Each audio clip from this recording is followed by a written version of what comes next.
Saturday, the 17th and 18th. Those matches live on BYU TV beginning at 9 p.m. Eastern Time. Eaton hits the free throw to complete the three-point play. That'll cut the deficit to 10. And very quickly, BYU coming out. Their full court pressure off this make on the free throw. A wise choice, I think, by Coach Judkins. Get them going with their defense, but they got to be able to match up in transition. Three-pointer, good. And they answer right back with another three. BYU went over 6 minutes, no, over 5, just over 5 minutes without a point. Parker missing, and the rebound by the Dons on the other way, and still on an 18-3 run. BYU yet to hit a three-point shot, and the Dons 4 for 6 from 3 here in the second half. Really feeling it. BYU forcing a turnover, that one going off of Ale. And BYU down by 13 with 11 minutes left. San Francisco trying to shock the country right now. Vermont can't hit the three, and if Vermont's not hitting them, nobody's hitting them. Right now we have 11 minutes to go, and you may think that's a lot of time, but with the momentum and the confidence that San Francisco is shooting the ball with, it's not a lot of time, and BYU has got to get stops defensively, force some turnovers, or one shot and done. Contest the shot and get the board. Three-pointer from Cloak, airballed. BYU back the other way. Steed to Parker in transition, and BYU gets a quick basket. That's the game that we're used to seeing from BYU. Push and transition, and that's how they're going to fight back very quickly. Push the pace. BYU led San Francisco 71-45 with about 4.5 minutes to go in San Francisco before the Dons hold it back to within 9. BYU far from a 26-point advantage here today. Another turnover. Barbour able to get it. Now Cloak will dribble it up the floor. Hampson staying in there with those 4 fouls. Being smart. It was kind of close that last time down. The longer they can keep her inside and keep that congested without going to the bench with the 5th foul, it's going to be very beneficial for BYU. 3 on the shot clock. Forcing it up off the rim. Steed rebound. Very quickly, Steed looking to push in transition. Steed keeps it and draws the foul. And Haley Steed just decides to take over. Which is exactly what she needs to do. She's the most experienced player out here for BYU. Just 2 points. She had 2 points on a quick bucket early in the first half.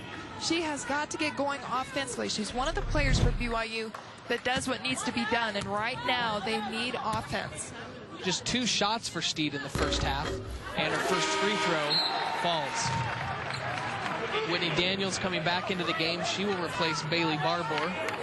Barbour will sit with 4 points, 6 rebounds. Steed also with 6 assists and hits both free throws. Lead back to single digits. 9-point advantage for the Dons.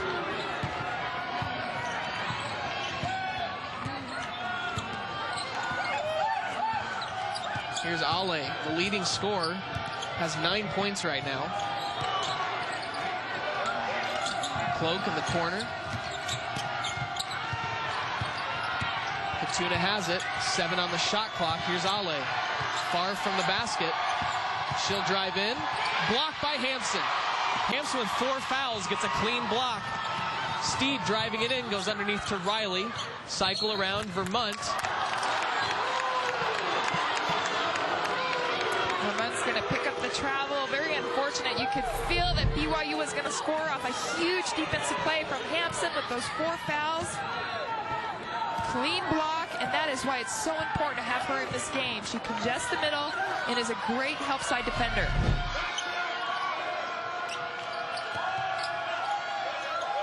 There's Cloak.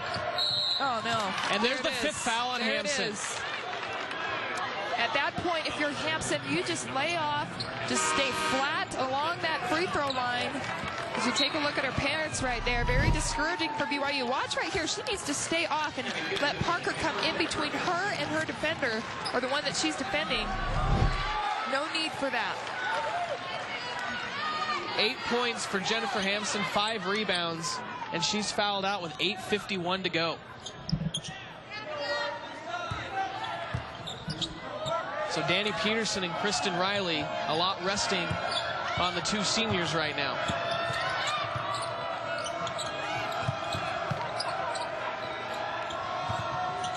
San Francisco's done a nice job in their offense of continuous movement.